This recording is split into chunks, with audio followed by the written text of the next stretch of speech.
Hello everyone, welcome back to the channel. तो जैसा कि आप देख रहे हैं कि कुछ लोगों के डाउट थे, तो उन्हें मैंने पर्सनली क्लियर कर दिया है, पर हो सकता है कि ऐसे डाउट कुछ और लोगों के भी हो। तो here I am with the solution. जो भी मेरा बेस्ट सॉल्यूशन हो सकता है, मैंने इसे प्रोवाइड करने की कोशिश की। I hope you like it. तो हम बात करते हैं इसकी कि अब हमारे एग्जाम डेट आ गई है। एसएससी जेई ने हमारे एग्जाम डेट की जो घोषणा की थी वो ये थी, कुछ 9, 10th और 11th अक्टूबर। अगर हम बात करते हैं आज से, तो आज 23rd है, आज को छोड़ दो तो कल से अगर देखें 24 जून से 30 जून की बात करें तो 7 डेज। वहीं अक्टूबर में बात करें तो स्टार्टिंग के 7 डेज ले लीजिए, फिर तो रिवीजन और पैनिक मोमेंट क्रिएट रहता है। वहीं पे अगर हम बात करते हैं, अगस्त में हमारे हो गए 31 और सितंबर में 30 डेज, तो टोटल कुल मिला के हमारे पास 75 डेज बचे हैं। तो 75 डेज आर ओनली लेफ्ट। वहीं पर अगर हम बात करते हैं 75 डेज की, तो ज़रूरी नहीं है कि सारे दिन हम पढ़ पाएँ। हो सकता है कि एक दो दिन कुछ काम आ सकता है, कुछ भी इमरजेंसी हो सकती है, तो ज़रूरी नहीं है हम 75 डेज को पूरा 75 डेज यूटिलाइज कर पाए। तो सबसे पहली बात तो प्लानिंग कुछ इस तरीके से करनी है कि किसी दिन अगर आपकी कोई इमरजेंसी आ जाती है, तो आपको उस हिसाब से डे प्लान करना है कि जिस दिन मेरे पास ज़्यादा टाइम बच रहा है, जो आपने पूरा डे को जिस तरीके से प्लान किया है, अगर उसमें टाइम बच गया तो आप उसको रिजर्व के तौर पे, मतलब थोड़ा एक्स्ट्रा टॉपिक पढ़ते हुए चलिएगा। कि हो सकता है कि किसी दिन हम उसको ज़्यादा टाइम ना दे पाएँ, तो वो उस दिन को कंपनसेट कर सकेगा। लेकिन अगर हम बात करते हैं अपनी प्रिपरेशन स्टार्ट करने की, तो आई होप बहुत लोगों ने स्टार्ट कर दी होगी। तो अब तो प्रिपरेशन चल रही होगी। तो वहीं बात करते हैं कि हमारा जो प्री का एग्जाम होता है, प्रीलिम्स होता है। पहली बात, एसएससी जो दो पार्ट में होता है, एक है हमारा प्रीलिम्स और एक होता है हमारा मेंस। मेंस में जिसमें पूरा प्योर टेक्निकल आता है 300 मार्क्स का। वहीं पर अगर हम प्री की बात करें, तो प्री हमारे टू टाइप के एग्जाम्स, मतलब टू पैटर्न में डिवाइडेड है। वन है नॉन टेक और अनदर वन इज टेक्निकल। तो अगर नॉन टेक में भी बात करें, तो नॉन टेक भी हमारा दो टाइप से डिवाइडेड है। एक तो जनरल अवेयरनेस में आता है और दूसरा है हमारा रीजनिंग। जब हम बात करते हैं जनरल अवेयरनेस की या फिर जनरल नॉलेज की बात करते हैं, तो जो बेसिकली हमारा जनरल अवेयरनेस का सब्जेक्ट है, उसमें क्या है, एक तो भारत का ज्ञान और प्लस विज्ञान। तो मतलब पूरा है हमारा इंडियन ज्योग्राफी, इकोनॉमिक्स, पॉलिटी, जितना भी भारत के प्रति हमारा एक ज्ञान है, क्योंकि हमें एक अपना बेसिक आइडिया पता होना चाहिए अपने देश के बारे में। प्लस विज्ञान मतलब जो भी हमारा साइंस है, जिसमें साइंस एंड टेक्नोलॉजी का भी बहुत बड़ा इंपॉर्टेंट रोल है, वो हम आगे डिस्कस करेंगे। वहीं पे हमारा रीजनिंग है। रीजनिंग में क्या है कि बहुत ही इंपॉर्टेंट टॉपिक इसलिए भी माना जाता है क्योंकि बेसिकली इसमें स्कोर करना वेरी इजी टास्क है। मतलब इसमें मतलब आप जितना इनपुट दोगे उससे ज़्यादा ही आउटपुट मिलेगा। लेकिन जो जनरल अवेयरनेस है, ये एक अनसर्टेन सब्जेक्ट है। इसको कितना भी पढ़ लो, बहुत लकी हुए पेपर बहुत आपके पक्ष में आ गया, तो आपके 30 to 40 मार्क्स आ सकते हैं। 35 से 45 के बीच में आ जाएंगे। बहुत ही मतलब ये तो रेयर टू रेयर केस है। लेकिन ये इतना अनसर्टेन है, कितना भी पढ़ लो, क्योंकि एक तो समंदर जैसा इसका है, किसको छोड़ोगे, बहुत सारा। जी जीएस की बात करें तो बहुत बड़ा सिलेबस है, लेकिन यहाँ पर एक हमें स्मार्ट स्ट्रैटेजी लगानी पड़ती है। वहीं पर अगर हम टेक्निकल की बात करें, तो 70+ यहाँ पर है युद्ध पूरा। 70+ के लिए टारगेट करना चाहिए हमेशा, 70+, 80+ के लिए टारगेट करना चाहिए। तो यहाँ है पूरा युद्ध। तो अगर हम बात करते हैं इस तरीके से, तो टॉपिक्स को देख लेते हैं पहले। तो अगर जनरल अवेयरनेस की बात करें, तो देखो सबसे पहला हमारा स्टैटिक जनरल नॉलेज हो गया। उसके बाद हमारा क्या, करंट अफेयर। इसका जो रोल आजकल के टाइम में बढ़ रहा है, तो वो तो बहुत ही इंपॉर्टेंट है। अगर हम इसकी बात करें करंट अफेयर की, तो बहुत करंट अफेयर से ही वो हिस्ट्री, ज्योग्राफी, पॉलिटी, इकोनॉमिक्स, इनको कनेक्ट करता है। अब ऐसा नहीं है कि हम अगर करंट अफेयर को इंपॉर्टेंट बोल रहे हैं, इसका मतलब ये नहीं है कि हम हिस्ट्री, ज्योग्राफी, पॉलिटी और इकोनॉमिक्स को इंपॉर्टेंट नहीं बोल रहे। कुछ इस तरीके से हमें पढ़ना है, जैसे आपको क्या करना है, लास्ट 6 मंथ्स के पूरे करंट अफेयर। जैसे मान लो ज्योग्राफी में क्या हो गया, हमारे हम नेशनल पार्क्स पढ़ते हैं। तो आजकल आपने न्यूज़ में देखा होगा, मध्य प्रदेश का कुन्नू नेशनल पार्क बहुत इंपॉर्टेंट न्यूज़ में रहा है वो लास्ट ईयर। तो उसके चांसेस बढ़ गए। तो जो भी हमारे करंट अफेयर के न्यूज़ में आता है, उससे रिलेट करके हमें उस टॉपिक की हिस्ट्री, ज्योग्राफी, पॉलिटी, इकोनॉमिक्स पढ़ना है। जैसे कि कोई अगर स्टैचुरी बॉडी या कॉन्स्टिट्यूशनल बॉडी के बारे में आ गया, तो उसका पूरा कि वो किस आर्टिकल के अंदर आती है, इस तरीके से वो घुमा के पूछते हैं कि करंट अफेयर में जो टॉपिक चल रहा है, उसको हिस्ट्री से, ज्योग्राफी से, पॉलिटी से, इकोनॉमिक्स से रिलेट करना है। तो अगर आप करंट अफेयर की बात करें, तो या तो आप कर सकते हैं, देखिए एक इसमें आता डाटा कि इसका अपॉइंटमेंट हुआ और इसने स्पोर्ट्स में ये गेम जीता, तो ये अवार्ड्स बहुत इंपॉर्टेंट है स्टैटिक में। मतलब हम बात करें अवार्ड्स की, तो अवार्ड्स बहुत इंपॉर्टेंट है। स्पोर्ट्स में जो पूरे हमारे पर्सनैलिटीज़ हैं, वो इंपॉर्टेंट है। किन किन का अपॉइंटमेंट्स हुआ वनडे एग्जामिनेशन में, ये बहुत इंपॉर्टेंट है। बुक्स एंड ऑथर एक पूरे साल के, ये बहुत इंपॉर्टेंट है। आप हिस्ट्री, ज्योग्राफी, पॉलिटी, इकोनॉमिक्स को तो करंट अफेयर्स से रिलेट करके पढ़ेंगे। वहीं पे अगर हम बात करते हैं साइंस की, अगर हम इसमें साइंस की बात करते हैं, तो साइंस भी हमारा ना इस तरीके से डिवाइडेड है। जैसे कि आप जनरल अवेयरनेस 50 मार्क्स का आता है, तो जिसको आप इस तरीके से तोड़ सकते हो, 35+15, 35+15 मार्क्स में तोड़ सकते हो। तो 35 में ये पूरा कोर्स आ जाएगा हमारा करंट अफेयर से रिलेटेड, और ये सब books and author, appointments, awards, polity, culture, economics. वहीं पर अगर हम 15 मार्क्स की बात करते हैं, तो 15 मार्क्स में हमारा साइंस इंक्लूड करता है, जिसमें भी हमारा PCB, physics, chemistry plus biology. अब अगर हम इसमें भी इंपॉर्टेंस की बात करें तो देखो फिजिक्स केमिस्ट्री के क्वेश्चन मोस्टली बन जाते हैं, लेकिन बायोलॉजी के लिए आपको पढ़ना पड़ेगा, जैसे प्लांट किंगडम, सेल हो गया, मतलब ह्यूमन बॉडी के बारे में वो जो डिसीजेज वाला चैप्टर है, विटामिन वाला चैप्टर है, ये सब बहुत इंपॉर्टेंट है कि इस विटामिन की डेफिशिएंसी से कौन सी बीमारी होती है। कि बायोलॉजी में जो क्वेश्चंस है ना वो ऑलमोस्ट 8 मार्क्स के आ जाते हैं, 8 to 9 मार्क्स। प्लांट किंगडम तो बहुत इंपॉर्टेंट है, इसकी तरफ इनका वेटेज बहुत इंक्रीज हो रहा है। तो आपको बायोलॉजी में, अगर आप साइंस से स्टार्ट कर रहे हो जैसे, तो आपको पहले बायोलॉजी कवर करनी है। इसी तरीके से आप करंट अफेयर्स के लिए क्या कर सकते हो, एक तो जैसे लोग एनालिसिस बनाते हैं पेपर का, आप उसको सुन सकते हो और जो इंपॉर्टेंट पॉइंट्स लगते हैं आप उसको लिखते चलो। या फिर मंथ एंड का एक मैगजीन आती है, आप उसको देख सकते हो अगर आपको वो ज़्यादा लगता है।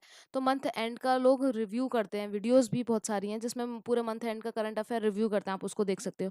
उस हिसाब से हिस्ट्री, ज्योग्राफी, पॉलिटी, इकोनॉमिक्स को लेते हुए चलना है। वहीं पे लेकिन हम बात करते हैं हिस्ट्री में, तो जैनिज्म, बुद्धिज्म बहुत इंपॉर्टेंट टॉपिक है। उसकी वीडियो हमारे चैनल पे भी है, आप देख सकते हैं उसको, बहुत अच्छी वीडियो। इवन एक वीडियो में पूरा जैनिज्म और बुद्धिज्म कवर है, आप देख सकते हैं।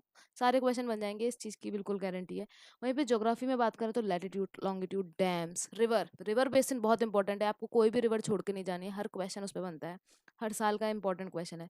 वहीं पर अगर हम बात करते हैं तो जो हिस्ट्री में एंशियंट हिस्ट्री की तरफ इनका इंक्लिनेशन बढ़ रहा है, मिडिवल जो मध्यकाल है उससे ज़्यादा। वहीं पे अगर हम मॉडर्न हिस्ट्री की बात करते हैं तो जो नेशनल मूवमेंट है हमारा, नेशनल मूवमेंट है जो गांधीयन एरा वाला पूरा सिनेरियो है, वो बहुत इंपॉर्टेंट है। 1857 के बाद जितना भी है हमारा इंडिपेंडेंस तक, 1857 से लेकर 1947, ये तो आपको छोड़ना ही नहीं है, ये पूरा आपको पढ़ना है। तो ये बेसिकली, तो यहाँ पे जो क्वेश्चन की चांसेस है ना ये ज़्यादा बढ़ता है, मतलब हाई यील्डिंग टॉपिक्स को आपको पहले कवर करना है। वहीं पे कल्चर की बात करते हैं तो कल्चर में कुछ इस तरीके से आता है कि ये डांस किस एरिया से बिलोंग करता है, ये वाली ड्रेस किस एरिया की ज्योग्राफी से बिलोंग करती है, इस तरीके के क्वेश्चन आते हैं। वेल पॉलिटी सबसे, अगर आपको जनरल स्टडीज़ में शुरू करना है तो आप पॉलिटी से स्टार्ट कर सकते हो। जैसे प्रियम्बल की टॉपिक आप देख सकते हो, एक प्रियम्बल टॉपिक लिया हमने, उसमें वीडियो बनाई, इवन हमने उस पर क्वेश्चंस भी कराए हैं। तो आप देख सकते हो कि पॉलिटी सबसे हाई यील्डिंग टॉपिक है। अगर हम किसी भी जनरल अवेयरनेस में टॉपिक की बात करते हैं तो पॉलिटी सबसे ज़्यादा। इसमें क्या है, आपको आर्टिकल्स बेसिकली याद करने हैं, आपका फंडामेंटल ड्यूटी, डीपीएसपी, जितने भी हमारे स्केड्यूल हैं जो आर्टिकल्स हैं, इसमें भी ऐसा नहीं है कि सारे आर्टिकल याद करने हैं, कुछ स्टार्टिंग के आर्टिकल्स याद करने होते हैं। फिर उसके बाद क्या है कि हमें एक पर्टिकुलर एरिया पता होना चाहिए कि यहाँ आर्टिकल से लेकर यहाँ तक स्टेट में आता है, ये आर्टिकल से ये यूनियन में आता है, इस तरीके के क्वेश्चन हमारे पूछे जाते हैं। और जो हमारे करंट अफेयर में आजकल टॉपिक जो चल रहा होगा उससे रिलेटेड आर्टिकल आपको बिल्कुल याद होने चाहिए। एग्जाम के परसेप्शन से नहीं, लोग वैसे भी करंट अफेयर से थोड़े से जुड़े रहते हैं, इस वजह से करंट से जो जुड़े हुए टॉपिक है उनको आप देख सकते हो। तो ये तो हमारी नॉन टेक की बात हो गई, हम इसको नॉन टेक से इस तरीके से हम कर सकते हैं। वहीं पे अगर हम बात करते हैं रीजनिंग की, तो रीजनिंग की अगर बात करते हैं तो देखिए ये वाले तरफ के जो टॉपिक हैं, blood relation, series, verbal reasoning, non verbal reasoning, sitting arrangement, direction and distance, ये सबसे पहले आपको करने हैं। उसके बाद आप इस तरफ के टॉपिक देखिए, टॉपिक आपको कोई नहीं छोड़ना, मैं ये नहीं कह रही हूँ कि आपको कोई भी टॉपिक छोड़नी है। पर अगर हम बात करते हैं कि रीजनिंग की, तो रही बात रीजनिंग की, तो आपने ये वाली इक्वेशन हमेशा पढ़ी होगी, y=mx+c। इससे क्या हमारा एक स्ट्रेट लाइन लीनियर ग्राफ बनता है। तो जितना आप इनपुट डालोगे ना आपको उतना आउटपुट, इवन कभी कभी उससे ज़्यादा आउटपुट मिलेगा रीजनिंग में। बस इसके लिए कुछ नहीं करना, आपको डेली 1 घंटे इसकी प्रैक्टिस करनी है। जैसे सपोज आपने ब्लड रिलेशन उठाया, तो ब्लड रिलेशन में ऐसा होता है कि मेल को हम सर्कल करेंगे पॉजिटिव देंगे, फीमेल को हम नेगेटिव देंगे, इसके कुछ बेसिक्स रूल्स हैं, आपने उसको पढ़ लिया, उसके बाद कुछ नहीं करना, उसके क्वेश्चंस लगाने हैं, पीवाईक्यू लगाने हैं आपको। रीजनिंग का और कोई तरीका नहीं है, जितनी ज़्यादा आप प्रैक्टिस करोगे उतने ज़्यादा आप रीजनिंग में परफेक्ट होते चले जाओगे। तो सबसे पहले आपको इन टॉपिक्स को कवर करना है, ब्लड रिलेशन वाली ये वाली लाइन को। फिर आपको आपको टॉपिक रीजनिंग के कोई नहीं छोड़ने, क्योंकि क्वेश्चन आते हैं इससे, और आप इवन 45+ भी स्कोर कर सकते हो। तो जब ये हाई यील्डिंग है तो वहाँ पे चांसेस ज़्यादा हैं, तो हम इसको छोड़ें क्यों? फिर उसके बाद आप इस पे शिफ्ट होंगे, क्योंकि ये ज़्यादा नंबर के क्वेश्चन पूछ लेंगे। फिर आप इधर आइए, क्योंकि सीरीज़ में क्या है ना, अल्फ़ाबेट सीरीज़ और न्यूमेरिक सीरीज़ बहुत पूछते हैं। सबसे ज़्यादा क्वेश्चन इसी टॉपिक पे आते हैं। फिर मैट्रिक्स, क्लासिफिकेशन, उसमें भी अगर इस टॉपिक में सबसे पहले बात करें तो आप डिकोडिंग कोडिंग को टाइम दीजिएगा। उसके बाद वेन डायग्राम को, फिर एनालॉजी, फिर हमारा क्लासिफिकेशन, वर्ड प्रॉब्लम, फिर मैट्रिक्स। मैट्रिक्स का 1-2 क्वेश्चन आता है, वो भी बहुत हाई चांसेस नहीं है अब आजकल, लेकिन आप हाँ पहले सबसे पहले डिकोडिंग कोडिंग को दे सकते हैं, उसके बाद वेन डायग्राम को दे सकते हैं। तो इस तरीके से रीजनिंग का टॉपिक करते हुए चलना है, क्योंकि रीजनिंग है ना, क्या है, इनपुट आउटपुट का रेशियो बहुत औसम है, मतलब इसमें आप कम मेहनत में ज़्यादा स्कोर कर सकते हैं। वेल अब हमारा अगर नेक्स्ट टॉपिक की बात करें तो वो है हमारा टेक्निकल, बहुत इंपॉर्टेंट टॉपिक है, क्योंकि हमें इसमें 70 से लेके 80% प्लस के लिए टारगेट करना है, तो दिन का आपका सबसे ज़्यादा टाइम आपका टेक्निकल के प्रिपरेशन में जाना चाहिए। वहीं पे अगर हम बात करते हैं, तो ये वाली जो लिस्ट है, इसको आप सबसे पहली प्रायोरिटी में रखिएगा। ये जितने भी यहाँ पे जो सब्जेक्ट हमारे लिखे हुए हैं, ये सबसे पहली प्रायोरिटी में आपके होने चाहिए। जैसे BMC estimating and costing evaluation वाला subject, soil mechanics, concrete technology, RCC design, SOM and structure और सर्वे। अगर हम इनकी बात करते हैं तो ये बहुत इंपॉर्टेंट सब्जेक्ट है। वहीं पे अगर हम बीएमसी की बात करें तो BMC is the one of the most important, सबसे ज़्यादा इंपॉर्टेंट सब्जेक्ट की बात करते हैं, क्योंकि इसमें जो क्वेश्चंस है ना, वो बहुत इंपॉर्टेंट है। मतलब बेसिकली इसके क्वेश्चन बहुत तरीके से पूछे जाते हैं। कुछ तो जैसे ऊपर ऊपर से आ गया, आपने जैसे सीमेंट पढ़ लिया, स्टोन पढ़ लिया, लेकिन कुछ क्वेश्चन बहुत घुमा के पूछते हैं। तो जैसे आप चेक कर सकते हो, बीएमसी के इंपॉर्टेंट टॉपिक्स पे भी मैंने एक बनाया है कि आप सबसे पहले किन टॉपिक्स को कवर करो, उन टॉपिक्स में भी किन सब टॉपिक्स को कवर करो। आप उस वीडियो को देख सकते हैं, बीएमसी में सबसे इंपॉर्टेंट टॉपिक्स की वीडियो बनाई है। इवन वाईसीटी की सीरीज चल रही है, उसमें भी हम सबसे पहले बीएमसी को ही कंप्लीट कर रहे हैं, उसके क्वेश्चंस ले रहे हैं। कुछ क्वेश्चंस होंगे जो आपसे बन सकते हैं, कुछ क्वेश्चन मैंने उसमें डायरेक्ट दिखाए हैं, सारे प्रीवियस ईयर हर डिफरेंट डिफरेंट जेई एग्जाम्स के क्वेश्चन है, जिसमें क्या है कि हम जो क्वेश्चन हमारे नोट्स में नहीं है उनको नोट्स में इंक्लूड करते हुए चल रहे हैं। पीडीएफ आपको मिल ही जा रही है डेली। उसके बाद क्या है, अगर हम बात करते हैं नेक्स्ट सब्जेक्ट की, तो एस्टिमेटिंग कॉस्टिंग एंड इवैल्यूएशन है। अच्छा खासा सब्जेक्ट है, ये छोटा है इन कंपेयर टू और सारे सब्जेक्ट में, और इसके मार्क्स आने के क्वेश्चन क्वेश्चन इसमें अच्छे खासे बनते हैं, और इसके मार्क्स का जो वेटेज है वो भी अच्छा है। वहीं पे सॉइल मैकेनिक्स की बात करें तो इसका सब्जेक्ट थोड़ा सा, इसका जो सिलेबस है वो थोड़ा लेंथी है। इस पर भी मैंने एक इंपॉर्टेंट टॉपिक्स की वीडियो बनाई है, आप चेक कर सकते हो कि इसमें भी सबसे पहले कौन से इंपॉर्टेंट टॉपिक को पढ़ा जाए। तो सॉइल मैकेनिक्स बहुत इंपॉर्टेंट सब्जेक्ट है, और ये इंटरेस्टिंग सब्जेक्ट है। इसके भी नंबर ऑफ क्वेश्चन बीएमसी के कंपेयर में बिल्कुल इक्वल वेटेज पे रहते हैं। इवन सॉइल मैकेनिक्स ऐसा सब्जेक्ट है क्योंकि बेसिक है हमारे हर सिविल इंजीनियरिंग स्ट्रक्चर का, तो ये हर एग्जाम में उसका अपना एक वेटेज है।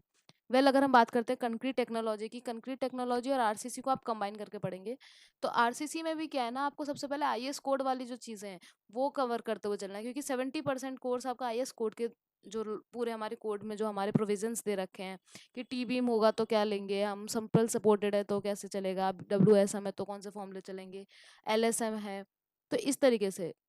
वैसे हम आरसीसी का देखें तो आरसीसी का सिलेबस बहुत लॉन्ग है, मतलब बहुत वाटर टैंक तक चलेगा, तो इस तरीके से उसमें बहना नहीं है कि अरे नहीं पहले मैं पूरा आरसीसी की डिज़ाइन पूरा रगड़ के करूंगा और फिर उसके बाद करूंगा। तो ये तो मतलब किसी तरीके की प्रिपरेशन करने की स्ट्रैटेजी नहीं हुई। जब पता है कि 70% आईएस कोड के प्रोविजन से पूछ लेता है, तो अगर आप उसको पहले देखोगे तो उसका वो वाला जो एरिया है वो बहुत छोटा है, और उसके मार्क्स आने उसी से मोस्टली आपके क्वेश्चन बन जाएंगे।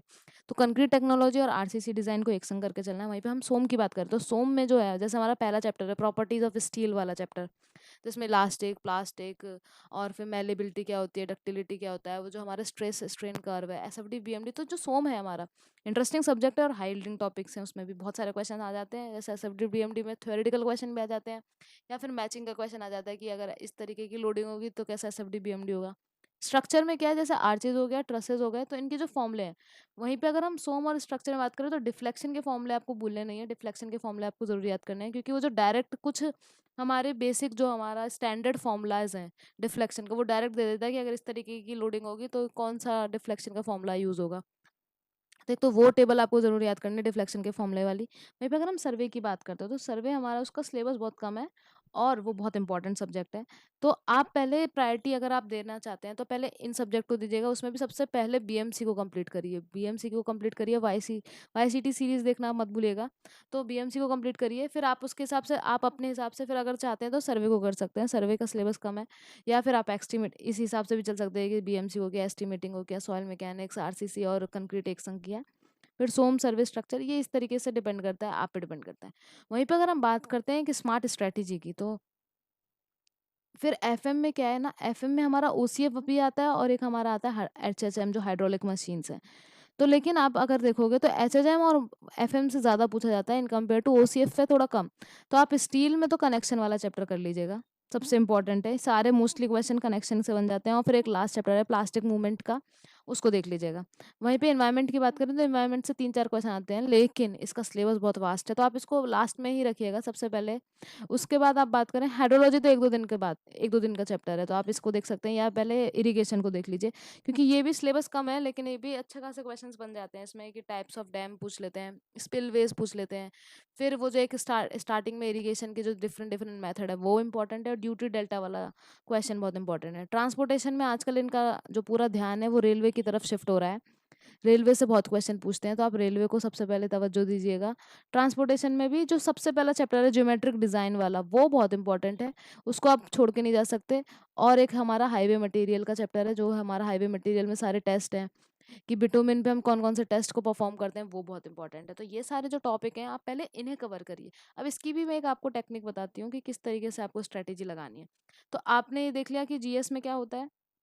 तो अगर हम बात करते हैं जीएस की, तो जीएस में बेसिकली क्या है कि आप कितना भी पढ़ लो, क्योंकि इसका सिलेबस क्या है, वास्ट, पूरा समुंदर के जैसा है, तो कितना भी पढ़ लो, अब ये डिपेंड करता है लक पे कि आपने क्या पढ़ा। तो इस तरीके से करना है कि सबसे पहले आपने एक पीवाईक्यू की प्रीवियस ईयर की बुक ले ली, प्रीवियस ईयर वाली बुक ले ली। बुक को ओपन करने के बाद आपने आपने जैसे आप कोई भी पब्लिकेशन की ले सकते हैं, लेकिन अगर आईएएस मास्टर की आप प्रेफर करेंगे तो ज़्यादा बेटर है। उसमें अब आपको है ना सब्जेक्ट में देखिए जो इंडेक्स होता है ना, वहाँ पर आपको टॉपिक्स लिखे होंगे कि ज्योग्राफी, हिस्ट्री, पॉलिटी, इकोनॉमिक्स, इस तरीके से लिखे होंगे। अब यहाँ पर क्या होता है, ऐसे पेज लिखे होते हैं 1 टू 10, फिर 12 थ्रू 13। तो इससे आपको ये पता चल जाएगा कि 1 टू 10 मतलब इसमें ज़्यादा नंबर ऑफ क्वेश्चन पूछे गए हैं। जैसे ये मान लो ज्योग्राफी था, तो इससे ज़्यादा नंबर ऑफ क्वेश्चन पूछे गए हैं, तो आप इसे स्टार मार्क कर लो। पहली प्रायोरिटी आप किसे दोगे, ज्योग्राफी को। हो सकता है कि इसमें सब टॉपिक्स भी आपको दे रखे हों कि डैम्स एंड रिवर, या फिर क्लाइमेट, या फिर लैटिट्यूड, इस तरीके से सोलार सिस्टम। तो अगर आपको इस तरीके से टॉपिक में भी पता चल जाता है कि इनमें नंबर ऑफ क्वेश्चन ज़्यादा हैं, तो आप उस तरीके से उन टॉपिक्स को पहले कवर करिए। सबसे इंपॉर्टेंट क्या है कि आप एक पीवाईक्यू की बुक उठाओ, फिर उसमें आप कोई भी पब्लिकेशन ले सकते हो, मैं आईएएस मास्टर पे बोलूँगी आपको उठाने के लिए। फिर आप उसमें क्या है कि जितने भी सब्जेक्ट के आपने पेज नंबर देखे, जो ज़्यादा पेज नंबर के, पहले उन टॉपिक्स को प्रेफर करो, उन सब्जेक्ट की प्रायोरिटी बनाओ, पहले उन्हें कवर करो। देखो सब कुछ पढ़ना है, मैं ये मना नहीं कर रही कि सब कुछ नहीं पढ़ना, पर पहले हमारा क्या होना चाहिए कि हमें किस तरीके से कवर करना है। रीजनिंग में तो मैंने आपको बता दिया, रीजनिंग का कोई तरीका नहीं है। सबसे बेस्ट है आपको टॉपिक उठाना है, जो हमने अभी डिस्कस किए कि आपने यहाँ से टॉपिक उठा लिए, टॉपिक उठाया, उसकी ट्रिक समझी, और उसके बाद कुछ नहीं करना आपको। जेई जितने भी एसएससी जेई के प्रीवियस ईयर क्वेश्चन है, और सीजीएल, आप इनको क्वेश्चन को डेली 1 आवर, आपको इसे 1 आवर देना है। देखिए आप खुद, आपकी खुद की स्पीड बहुत बढ़ जाएगी, क्योंकि रीजनिंग सारी प्रैक्टिस पर डिपेंड करती है। उसके आप नोट्स को देख के नहीं काम चला सकते, क्योंकि वहाँ पे आपको पेन चलाना पड़ेगा, तो प्रैक्टिस यहीं से होनी चाहिए। पर जीएस में आप क्या कर सकते हो कि आपने पीवाईक्यू उठाया, पीवाईक्यू में आपने देखा कि जिस टॉपिक से सबसे ज़्यादा पूछ रहे हैं उसको किया, और वीकेंड पे आप क्या कर सकते हो, जो एक पूरा वीक का पूरा डिस्क्रिप्शन होता है कि इस टॉपिक मतलब पूरे हफ्ते में सबसे इंपॉर्टेंट करंट अफेयर्स क्या रहा, आप उसको देख सकते हो, उसको नोट डाउन कर सकते हो, और उसे रिवाइज करते हुए चलना है। तो अभी पहले भी देख चुके हैं कि जीएस इतना बड़ा है कि उसमें स्कोर करना is on on the luck. पर हाँ, हमारा ये हमेशा ध्यान होना चाहिए कि हम इतने टॉपिक तो पढ़ जाएं कि जो बेसिक क्वेश्चन है, जो हर कोई अटेम्प्ट कर रहा है, वो हमसे नहीं छूटना चाहिए। इवन हम एक दो एक्स्ट्रा ही कर लें, तो आप साइंस को भी पहले स्टार्ट कर सकते हो, क्योंकि हम साइंस से थोड़ा ज़्यादा रिलेट कर पाते हैं। तो ऐसे क्वेश्चन जो सबसे बन रहे हैं, वो आपसे छूटने नहीं चाहिए। इवन उससे एक दो ज़्यादा ऊपर ही बनाएंगे तो ज़्यादा बेस्ट है। वहीं पे अगर हम 80% बात करें, तो टेक्निकल में 80% मार्क्स आपको कैसे भी करके, 70 से 80% मार्क्स आपको किसी भी तरीके से उसमें अचीव करना है, तो पूरे दिन का टाइम हमारा उसी पे जाना पड़ेगा। तो इसके लिए भी आप सेम स्ट्रैटेजी लगाइए कि पीवाईक्यू की बुक ले लीजिए।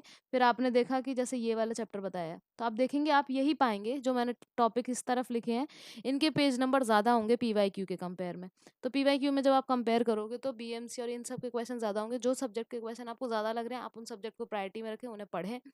फिर उनको पढ़ने के बाद आप उनकी स्ट्रैटेजी में अब क्या करें कि अब आप उन्हें टॉपिक को कंप्लीट किया, आपने पहले क्या किया, टॉपिक कंप्लीट किया, टॉपिक कंप्लीट किया आपने पीवाईक्यू की प्रायोरिटी के हिसाब से। फिर आप पक्का अपने शॉर्ट नोट्स बनाइए, ये बहुत इंपॉर्टेंट है, क्योंकि अभी हमने इसको नहीं बढ़ाया, क्योंकि अभी आपने टॉपिक पढ़ा था, आपको याद रहता है, लेकिन लॉन्ग रन में क्या है, हम भूलते चले जाते हैं। तो शॉर्ट नोट्स ज़रूर बनाइए। उस शॉर्ट नोट्स में आपके फॉर्मूला भी इंक्लूड होने चाहिए, और छोटे छोटे जो पॉइंट्स हमारे इंपॉर्टेंट होते हैं, वो भी इंक्लूड होने चाहिए। और फिर आप रिविजन के लिए पीवाईक्यू लगाएं। तो टॉपिक कंप्लीट करें, शॉर्ट नोट्स बनाएं, फॉर्मूला लिखें, पीवाईक्यू लगाएं। ये साइकिल चलती रहनी चाहिए हर टॉपिक के लिए। रिवाइज करने के लिए हमेशा शॉर्ट नोट्स को देखें और पीवाईक्यू को लगाएं, बहुत इंपॉर्टेंट। बार बार टॉपिक पे जाके रिवाइज करना कहीं की भी समझदारी नहीं है, फिर तो वो पहले दिन पढ़ना और रिवाइज करना सेम हो गया।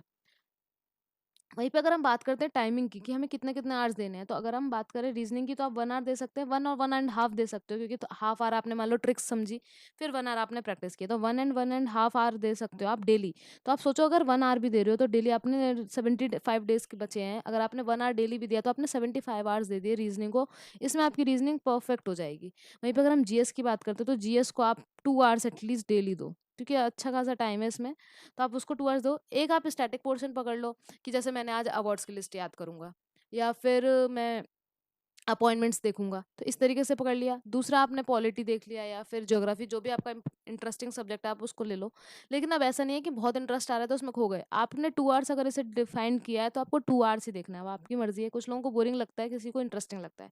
आप इसे तोड़ भी सकते हो, 1 आवर मॉर्निंग, 1 आवर इवनिंग, ये आप पे डिपेंड करता है, आपकी सहूलियत के हिसाब से आप कैसे चाहते हो। और दिन का 6 टू 7 आवर, जो आपका दिन का 6 टू 7 आवर है वो आपके टेक्निकल को जाना चाहिए। इसमें कोई दोहराए नहीं है कि 5, 6, 7 आवर्स एटलीस्ट आपके मतलब टेक्निकल को जाना चाहिए। तो मैं 6 आवर्स अगर लेके चलती हूँ, जो प्योर 6 आवर, ऐसा नहीं कि उसमें बीच में उठ रहे हैं ये वो। तो आपने 4 आवर्स अपने दिए एक न्यू सब्जेक्ट को, जो आपने न्यू सब्जेक्ट स्टार्ट किया है उसको दिए 4 आवर्स, और जो आप पहले पढ़ चुके हो उसको दिए आपने 2 आवर्स। 2 आवर्स आपने किसको दिए? रिवाइज़ करने के लिए। रिवाइज़ करने का सबसे बेस्ट तरीका मैं आपको बता चुकी हूँ, शॉर्ट नोट्स को पढ़ो और अपना पीवाईक्यू लगाओ। तो आपने 6 आवर्स अपने 4 आवर्स उसमें से न्यू सब्जेक्ट को दिया, और वहीं पे 2 आवर्स आपने रिवाइज़ करने के लिए दिया। तो इस तरीके से आप अपने दिन को डिवाइड कर सकते हैं। देखो, अभी बेसिकली जो टाइम का डिवीज़न है ये आप पे डिपेंड करता है कि हो सकता है आपको कुछ टॉपिक इंटरेस्टिंग लगते हैं, कुछ टॉपिक बोरिंग लगते हैं। तो आप अपना दिन टेक्निकल से शुरू कर सकते हो, जीएस पढ़ के फिर रीजनिंग पे जा सकते हो, क्योंकि रीजनिंग थोड़ा सा माइंड अगर आपका थक भी रहा है तो भी आप उसको कर सकते हो, कोई दिक्कत की बात नहीं है। तो ये बेसिकली आपकी कॉल है, आप किस तरीके से अपने डे को डिवाइड करते हो। लेकिन जो आपका पर्टिकुलर टाइम क्राइटेरिया आपने उसको डिनोट किया, आप उससे ना इधर ना उधर, मतलब अगर आपने 1.5 घंटे दिए रीजनिंग को तो 1.5 घंटे ही करोगे, ना कम ना ज़्यादा। वैसे ही टेक्निकल को आपने 4 आवर्स दिए तो 4 आवर्स आपको देने ही पड़ेंगे। तो बेसिकली अगर हम बात करें कि क्या नहीं करना है, तो देखिए, don't attempt higher level question at the beginning stage. Beginning stage पे आप नहीं करना हायर लेवल क्वेश्चन। ये बेसिकली क्या है, अगर आपने वो पूरा पढ़ लिया है तो आपकी अगर इच्छा शक्ति हो रही है तो आप कर लो। क्योंकि क्या होता है ना, ईगो, ईगो का मतलब क्या है कि ये नहीं कि आप एटीट्यूड में हो तो उसे ईगो कहते हैं। ईगो है ना, हमारे अंदर की आवाज़ है कि जैसे हम किसी टॉपिक में बहुत मज़ा आने लगा तो मन करता है कि यार चलो ईएससी के भी क्वेश्चन लगा लिए, चलो ईएससी के 2000 तक लगा लिए, समझ में आता है, 2010 तक लगा लिए, समझ में आता है, चलो अब पूरे लगा लेते हैं। उसके बाद क्या है, चलो ईएससी के लगा लिए, गेट के भी लगा लेते हैं, गेट के क्वेश्चन लगाएंगे तो वो एक पर्टिकुलर टॉपिक में तुम पीएचडी लेवल हासिल कर लोगे। हो सकता है कि सारा जितना बड़ा एरिया कवर करना था आपको सिलेबस का वो ना कवर कर पाओ। तो मतलब बहना नहीं है टॉपिक में, आपको जितना आपने डिफाइंड किया है आपको ना उससे कम ना उससे ज़्यादा पढ़ना है। फिर मैंने अभी बताया कि पीवाईक्यू करना वेरी वेरी इंपॉर्टेंट है, इसको आप छोड़ नहीं सकते। पीवाईक्यू की हेल्प से ही आपको टॉपिक डिसाइड करना है, और फिर टॉपिक पढ़ने के बाद पीवाईक्यू भी करना है। पीवाईक्यू एक महारथ है जिससे पता चलता है कि अच्छा ये किस तरीके से क्वेश्चंस को पूछते हैं। वहीं पे आपको अब जो पढ़ते जा रहे हो उसके फॉर्मुलेज बनाने हैं, और जो नया क्वेश्चन, हो सकता है आपने टॉपिक पढ़े, ज़रूरी नहीं है कि जितने भी टॉपिक पढ़े उससे सारे क्वेश्चन बन जाए। कुछ क्वेश्चन ऐसे होते हैं जो वो कुछ डिफरेंट देते हैं जो आपके टॉपिक से नहीं होगा, तो उनको आप अपने शॉर्ट्स में इंक्लूड करते हुए चलेंगे। तो इस तरीके से आप अपने शॉर्ट नोट्स बनाएंगे। शॉर्ट नोट्स पे एक बहुत अच्छी वीडियो है कि आप देख सकते हो कि इस तरीके से बनाए। तो आपको एक तो बिगिनिंग लेवल पे आपको सारी हाई लेवल के क्वेश्चंस नहीं करने हैं। आपको मेंस के समय पूरा समय मिलेगा। आपकी जितनी इच्छा होगी आप उस तरीके के क्वेश्चन लगाइएगा बिल्कुल। उसके बाद क्या है कि आपको पीवाईक्यू बिल्कुल नहीं छोड़ने हैं। एक भी पीवाईक्यू नहीं छोड़ना है और एकदम उसको सँभाल लेना है अपने बॉडी के अंदर। उसके बाद आपको शॉर्ट नोट्स बनाने हैं सारे-सारे पॉइंट्स के। कोई भी पॉइंट मिस नहीं होना चाहिए कि जब हम टॉपिक उठाएँ तो हमें फिर से कॉपी की तरफ ना जाना पड़े। वेल, सबसे लास्ट बात ये है इम्पोर्टेंट, जैसे चेरी ऑन द केक होता है ना, उसी तरीके से मॉक टेस्ट आपकी प्रिपरेशन का चेरी है। अगर आपने मॉक टेस्ट नहीं दिया तो आप कोई भी डे डिसाइड कर सकते हो, और ये मॉक टेस्ट देने के लिए आपको ये डिसाइड नहीं करना है कि मैं इतना पूरा सिलेबस करूंगा तभी मॉक टेस्ट दूंगा। ये फिर वही ईगो वाली बात है या फिर अपने आप को संतुलना देने की बात है। देखो, मॉक टेस्ट के नंबर कोई देखने नहीं आ रहा आपके। मॉक टेस्ट बस इसलिए देते हैं कि हम उस पर्टिकुलर क्राइटेरिया जो पूरा इन्वायरमेंट है उसको फील कर सके और अपनी हैबिट बना सके। तो mock test is very important. आपको जितना भी पढ़ लिया, आपने कोई एक दिन डिवाइड कर लिया, सपोज संडे आपने दे दिया, तो संडे को आपको मॉक टेस्ट देना ही देना है, चाहे कुछ भी हो जाए। मॉक टेस्ट आप छोड़ नहीं सकते, तो मॉक टेस्ट इंपॉर्टेंट है। उसके बाद इसको कैसे एनालाइज करना है, आपने उसको पूरा देख लिया, फिर थोड़ा देर जैसे 2 घंटे का टेस्ट दे दिया, उसके बाद आपको जो करना है करो, थोड़ी देर गैप ले लो, रेस्ट ले लो। उसके बाद आप फिर एनालिसिस करो। अब एनालिसिस करके इस तरीके से नहीं देखना है कि क्वेश्चन, आपको देखना है कि क्या मैंने ये टॉपिक पढ़ा था। अगर आपने ये टॉपिक पढ़ा था तो ये क्यों नहीं बना, आपको ये देखना है। और अगर आपने वो टॉपिक नहीं पढ़ा तो आप उसे पढ़ लो और अपने शॉर्ट नोट्स में इंक्लूड कर लो। इस तरीके से हम मॉक टेस्ट को एनालाइज करते हैं, और फिर हर संडे आप टेस्ट देते रहिए। टेस्ट वेरी इंपॉर्टेंट है, टेस्ट के बिना जो एनालिसिस है उसके बिना कुछ नहीं चलेगा। तो आई होप जितने भी डाउट्स थे मैंने शायद क्लियर करे हों। मे बी आपको ये इन्फॉर्मेशन अच्छी लगी हो। अगर आपको और भी कोई डाउट है तो आप हमें टेलीग्राम ग्रुप पे ज्वाइन कर सकते हैं। वहाँ पे आपको हमारे वाईसीटी की और डिफरेंट डिफरेंट क्वेश्चंस के आंसर भी मिलते रहते हैं। वहाँ पे क्विज चलती रहती है। वाईसीटी की पीडीएफ भी मिल जाएगी।